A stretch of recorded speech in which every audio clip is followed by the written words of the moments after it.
எல்லாருக்கும் ஒரு நன்றி வணக்கம். இதுக்கு பேர் முடக்கத்தான் தழை. முடக்கத்தான் தழை என்பது பாருங்கள், நல்லா பார்த்துங்க. இந்த முடக்கத்தான் தழை ஒரு கேவரடை சுட்டாலும் தோசை சுட்டாலும் இந்த முடக்கத்தான் தழையை கூட போட்டு அரிசி மாவில் ஆட்டி தோசை சுட்டு சாப்பிட்லாம். அதே போல் பச்சையாக பிரித்து தின்னலாம். இந்த மாதிரி நான் பிரித்து தின்றேன் பாருங்கள். இது போல் பச்சையாக பிரித்து தின்னாலும் ரொம்ப திடம், முட்டி பிடிப்பு, முட்டிக்கால் வலி, இடுப்பு பிடிப்பு அனைத்தும் சரியாகும்.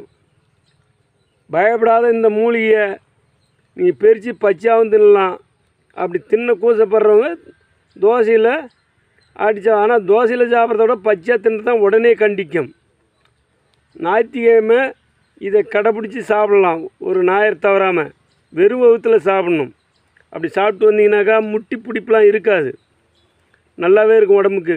அடர்ந்து கடைப்பிடிச்சி சாப்பிட்றவங்களுக்கு எந்த வலியும் இருக்காது. வழவழப்பாக தான் இருக்கும் பச்சையாக சாப்பிட்டா.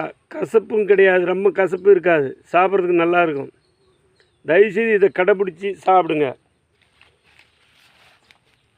இந்த மூலிகைக்கு எப்போ கடைப்பிடிச்சிங்கன்னா உங்களுக்கு எல்லாமே சரியாகவும் நல்லாயிருக்கும் உடம்பு. அதே போல் கீயானால் சொன்னோம் பாரு, அதையும் அது போல் பயன்படுத்தணும். பயப்பட தேவையில்லை. நன்றி, வணக்கம்.